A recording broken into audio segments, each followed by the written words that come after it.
Hello, everyone. Cornell Cruz Jr., Executive Director from the Community Reinvestment Alliance of Florida. Welcome back to the Just Economy podcast. We have a great guest today, and we'll get to her in a second. Our guest today is Angela MOOS from BSRI Institute. She's going to talk to us about what her organization does, and if you are a nonprofit organization and you need data, you need studies, you need research, this is the kind of thing she's going to do, and she's going to elaborate on all of that a whole lot better than I can. Okay, my next question, because I saw this on your website. What is the quasi-experimental design? As soon as I saw it, my eyebrows went, up like this, because I'm like, okay, what could that possibly be? Fancy terminology and jargon.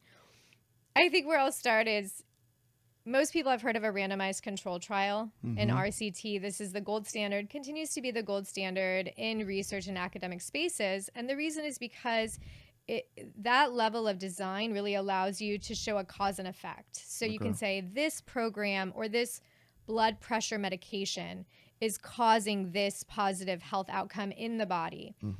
It basically takes a big group of people, says you go here and get the medicine, you go here and don't, and it randomizes.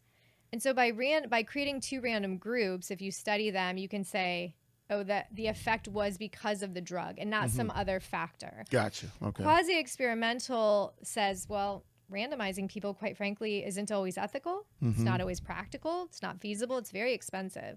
So we can't always do that. So in order to still look at cause and effect modeling, we can use other things in place. We can do pre-test and post-test. We can have comparison groups. I mean, there are mathematical ways to do it too. I think for us, where our research lies is that's sort of on the cause and effect side. We want to evaluate things, programs, policies, pills that are already have had their research on that end. Okay. What we want to do is see, well, do they work in the real world? It's great that they work in a lab, but if you and I both know that if someone writes you a script tomorrow for a blood pressure medication, that does not mean your blood pressure will be stabilized, because everything else that's happening, right? Is health a priority? Do you have access to a pharmacy, co-pays, health insurance, childcare, if you have to take the medication with food? I mean, there are a host of systemic challenges and interpersonal factors that affect that, and we embrace that complexity. We say, let's dive right in. This is the real world. We're on the applied research side. So we want to collect data on that. We want to hear people's stories about that. We want to take observations on what's happening. And then we want to gather all of that data and say, how can we maximize the uptake here? How can we minimize the barriers? What can we do to make this better and more effective? That's the side of that research continuum that we work on. You mentioned something. You said you're collecting stories. You're talking about the stories of a social impact organization, folks who they serve, correct? Yeah. So, in collecting those stories, do you find that, do you find that maybe difficult because of the social impact organizations have a tendency to serve or do serve the folks who are marginalized in the community? So is it difficult to find people who want to actually tell their story? It can be challenging. I think it's about the approach.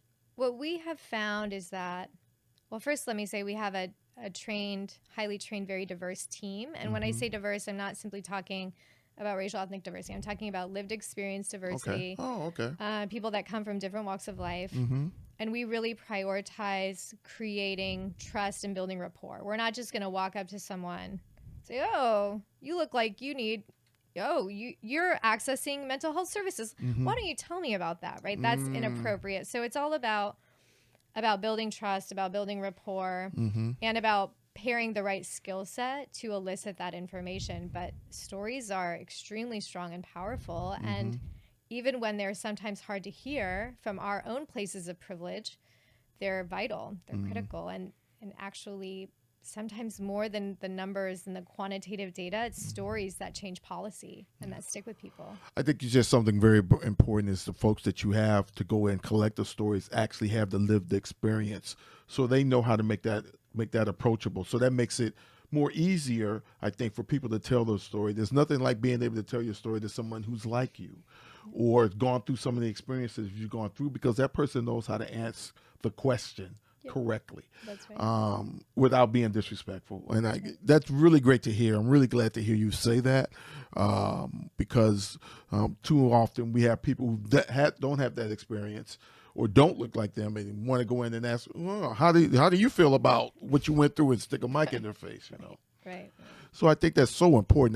That's when you're trying to get these stories, social impact organizations, it's important that it's not someone who's just, I think Angela just said it perfectly. It's just not someone who's never lived that experience, never gone through what that person has gone through, to go in and ask the question and learn how to ask that question more respectfully, I think, right? It is. There's a need for human connection. Mm-hmm. We've lost a lot of that. I think empathy, genuine caring, showing vulnerability. These are things that we try to model at our organization. And realistically, qualitative research methods, or when you're capturing stories from people in focus groups or in interviews, that is a skill. There is some rigor to that. I mean, there are protocols and processes that you follow to maintain the validity of the data. And so there's that component of training. But Cornell, we make it a point not to bring anyone onto our organization that doesn't have the passion and the heart for the work that we do. And for me, and I think most of the individuals that we work with, it's about that human connection and that human story, and that's where our heart is. That's great to hear. That's great to hear. So another question I wanted to ask was focus groups. I myself am a huge political junkie. I watch politics like I watch basketball. Same thing as far as I'm concerned.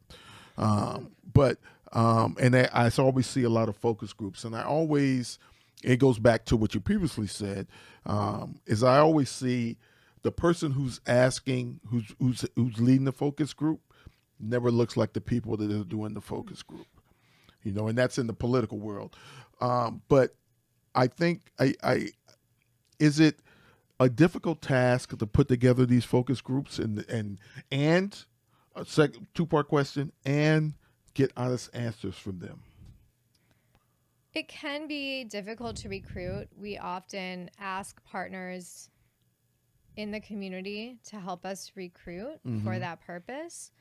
As I mentioned, we are not collecting data for the sake of data. We're collecting it to answer questions. So typically people want a voice there. They want to have a voice in a problem or in a need. I think if you approach people in the right way, they do want to share their thoughts and how they feel about something, their ideas to make things better. So recruitment it can be a struggle, but it's not something that we've faced horribly. I think, approaching individuals in that group setting, it's all about that training component. So you can't just go in. It's similar to if you're leading a group therapy class, you need to have training. You need to have clinical training. And it's same for if you're using that focus group to gather data for evaluation or research purposes. You need to have training. You need to be able to manage group dynamics. You need to have plans in place if something comes up that's sensitive or makes someone uncomfortable. You need to have numbers in place like 988 or 211, that people can call or refer to. So those are just aspects of appropriate research and appropriate data collection protocol that our team is definitely trained in. But focus groups like storytelling, that's how you get to the why something happened and how something happened. And numbers, no matter how much quantitative data you have, you will not be able to answer those questions. So why are focus groups important to social impact organizations? Exactly what we were just talking about. I mean, you can collect survey data. You can have numbers, number served, number who improved, number who accessed food or housing. Those numbers will tell you what happened, which is excellent. And they're going to tell you to what magnitude, how much of that happened. It's not going to tell you the how and the why. And that's how we solve complex problems. We have to understand how things are changing. What's the mechanism for change? we need to understand why things are changing for a certain group if they're not changing for another group. If we see that a certain subgroup is doing better from a program and another group is not, that's when a focus group is going to come in handy, because it will allow us to understand a deeper sense of the data. It really helps us to contextualize the findings and show why they're important and how they can be used. So when I think of focus groups, I usually think of focus groups in person, and not a survey. To me, just doesn't make you feel me. You know what I mean? It just you can't feel my either my passion, my anger, my happiness, or whatever. You can't feel that on a online survey or a paper survey. So doing those focus groups in person, do you recommend that for any size social impact organization? We will always recommend mixed method approach. Okay. So we think both are important and vital. We do need the survey data. We do need the tracking data, the numbers, the categories. We need that data, but it's no more or less important than the storied data. Sometimes organizations can't do focus groups completely, but they can have informal conversations with people in their lobbies or waiting rooms. They can do site observation or observation data where they're seeing how people are interacting after receiving their services, or in some other settings. So there are other ways to gather qualitative data or those storied data, but focus groups are a relatively low resource, low cost way to get that data. And what you said is exactly true. You're not going to get that feeling, that passion, that story from a survey. I can tell you, I've taken so many surveys on my phone, and if there's an open-ended question, I'm just like hitting next. I'm not going to sit and type out a response on my cell phone. Yeah, agreed. I know the feeling. How is it that you from the focus group side, what are some ways that you get the focus group to trust that the organization is actually taking the focus group and is going to listen to what the focus group says? What would bother me is I'm sitting in the focus group and I took my time out of my day in order to do this focus group, but nobody at the organization is listening. So how do you build that trust from the focus group that that what they're saying is going to be taken into consideration? It goes back to building trust and showing up. I think our partners know that we care about the community, that it's genuine. We're not in it for a paycheck. We want to live our mission, and we want to see organizations use data to drive change.